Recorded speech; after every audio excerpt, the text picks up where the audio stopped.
Hello, everybody. My name is Ajesh Suresh. You could call me AJ if that makes easier to you. So I'm here to talk to you about my works. Before that, let me thank Yugashri for giving me a chance to exhibit my works and giving me a chance to, in fact, encouraging me to talk about each of these works. Before I go into each of these works, let me tell you what I actually do. I've been a teacher of art and design. I was teaching in different places over the past 20 years. So during that period of time, I created a few artworks. My works are basically site-specific installations or performances. I occupy a space, a specific space. There has to be a reason for that space, so that's important to me. So I occupy a space and I create an artwork there. It could be an art installation, a non-permanent art installation, or it could be a performance art. So one of the works I exhibited at Yugashri's place is called Red River. This was done in 2016 in Hanoi, Vietnam. So this installation was done in the riverbed of the drying riverbed of Hong River in collaboration with local fishermen and JJ Tours and Travels, Vietnam. The reason for that space is like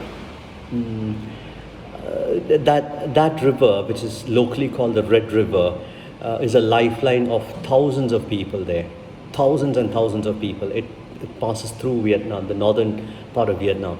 But due to climate change and due to human interferences, the river is drying up. It's drying up considerably in many areas. The tributaries are drying up and things like that. So I had a chat with a friend of mine, JJ Travels. He explained to me the condition of the fishermen there. And then I felt like, okay, let's create an artwork that matters to people there and study more about it. So that's why that work happened, Red River. I collected 4 or 5 abandoned boats and covered it with red cloth. I'm not going to tell you why I covered it with red cloth and all that. I'll leave it to your imagination. And along with the installation, I have had a lot of conversations with the fishermen there. I recorded a lot of videos of people talking about it and things like that. So that's Red River. Then another work I displayed was called The Untitled, which was done in Davao, South Cotabato, Philippines. So this happened in 2016 as well. A few years before 2016, I had a conversation with a colleague of mine from Philippines. So we were talking about education and how lucky some children are and how unlucky the others are. If you have money, you get good education, you can go to international schools. If you don't have, then you have to compromise. So, and then she enlightened us about a very small school, which is like a small room, in a tribal area in Philippines. And it leaks when it rains and they don't have table and chairs, they don't have books and things like that. So then I was thinking maybe I should create an artwork that would support the students there. Thus happened this work, The Untitled, in Davao. So tables and chairs were made much before going there. I tied the tables and chairs on the mahogany trees. It was under the municipal tourism development. That area was under. So yeah, I'm not going to tell you why I tied it up. I'll leave it to your imagination.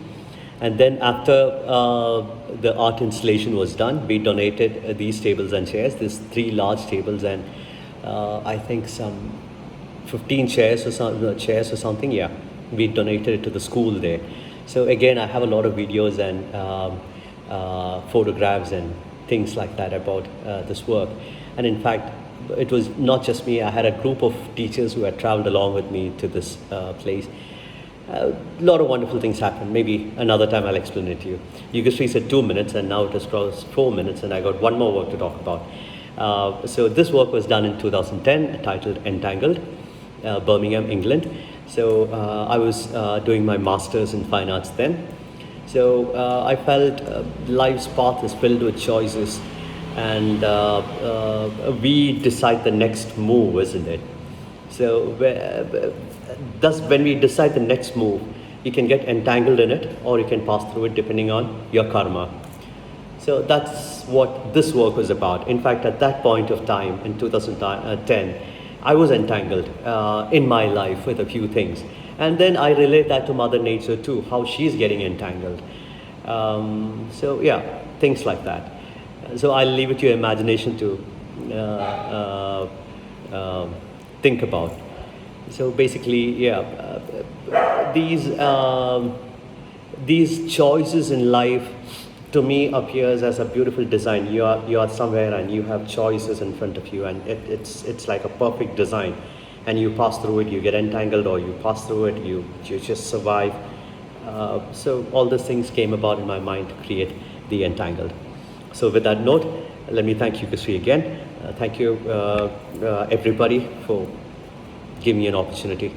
Thanks. Hope to see you all sometime soon. Bye.